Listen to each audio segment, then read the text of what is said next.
Hello everybody, this is Mr. Longleg. Welcome to my channel. We'll be talking about cryptocurrencies, decentralized finance, derivatives, and everything related to crypto economics.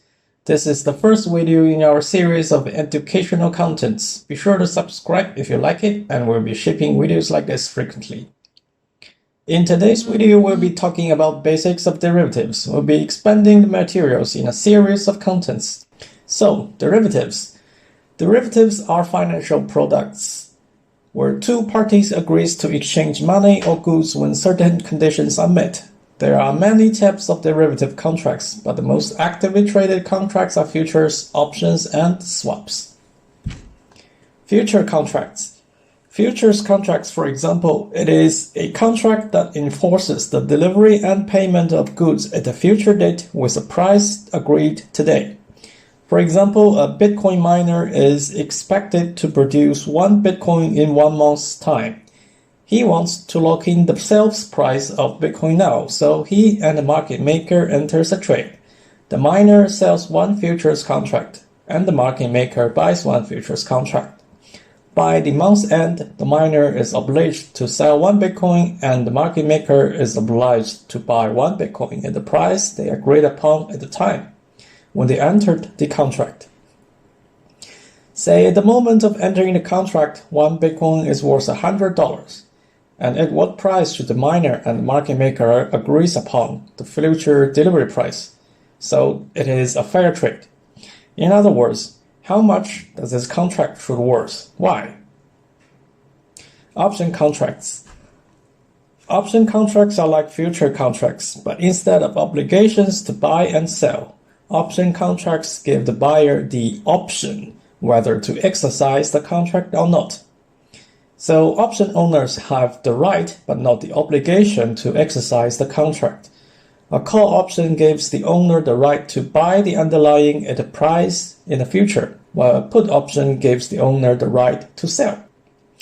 However, the same cannot be said for the issuers of options contract. The issuers of option contracts do have the obligation to deliver the goods at the price that was agreed upon.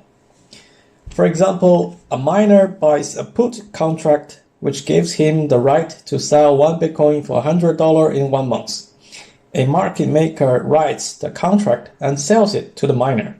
At the month's end, 1 Bitcoin is worth $80. So instead of selling 1 Bitcoin for $80 in the market, the miner can sell the Bitcoin to the option issuer for $100, and the option issuer is obliged to buy 1 Bitcoin from the miner for $100. Swap contracts.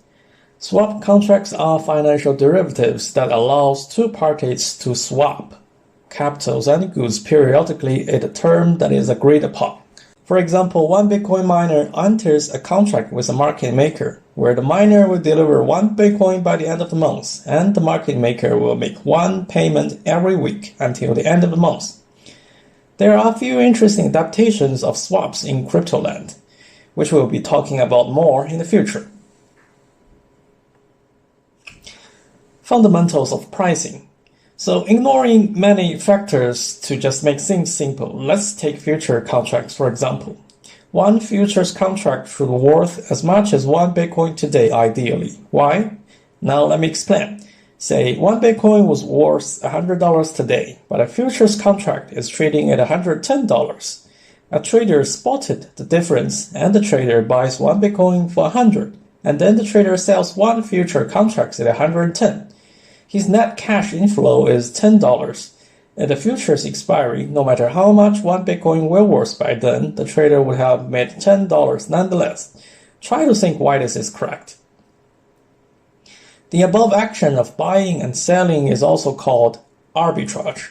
Arbitrage is a very fundamental concept in modern financial markets. It means the buying and selling closely linked financial products to make money from the price differences between the two. And in process, to keep price in line therefore makes financial market more efficient. Ideally, in an efficient market, an arbitrage opportunity will be eaten away as soon as it emerges. Thus, the price of a derivative will be almost perfectly linked to the product it represents. Thus, so almost all derivatives can be priced under the assumption of arbitrage-free pricing. The above example. If a market is to be arbitrage-free, then no one can make extra money when a contract expires. Then the price of a futures contract, PF, can be derived from the price of one Bitcoin. In mathematical expression, it is PF equals to a function of P, meaning the theoretical price of the futures contract is a function of the underlying price P. For futures, PF equals to the function of P equals to 1 times P.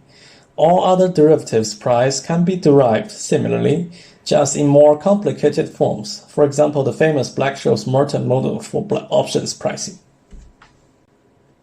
So, what's the usage of derivatives? And first and foremost, leveraged gambling. Take a call option as example. It gives the contract owner the right but not the obligation to buy one underlying at a price agreed upon today in a future date. So one Bitcoin is trading at $100 right now. A call option to buy one Bitcoin at $100 could be trading around $10 at this moment. But remember, the call option price is a function of the underlying price. So when one Bitcoin moved from $100 to $110, the call option price could have moved from $10 to $15. So instead of 10% return, a call option leveraged your capital efficiency by 5 times, giving you 50% return. But beware of the downside risks. You may also lose a lot to the downsides. Secondly, hedging. Say a Bitcoin miner will produce one Bitcoin in 1 month's time, but is afraid the price will drop. He may enter a future contract with another trader to sell one Bitcoin future expiring in 1 month. As our first case, no matter how much Bitcoin will worth in 1 month's time, he would have received a fixed price. And finally, structuring. Structuring means combining different financial products to achieve desired risk-return profile. For example, one call option gives you the right to buy one Bitcoin at 100 in 1 month. It could cost you $10 while the Bitcoin is worth $100. So you won't be making money unless Bitcoin reaches above $110 by month's end. Yet one call option expiring at the same time but gives you the right to buy one Bitcoin for $110 may only cost $5. So if you combine the two options by buying the 100 strike one and selling the 110 strike one, you are paying $5, but also limiting the upside. This is just but a simple example of structuring. We'll talk more about these things like this later. Crypto exchanges and products are similar yet unique. There are different variations, different market infrastructure, and different rules. All of this we'll be talking about more in our channel, and be sure to subscribe for more crypto-specific financial markets, derivatives, and economics.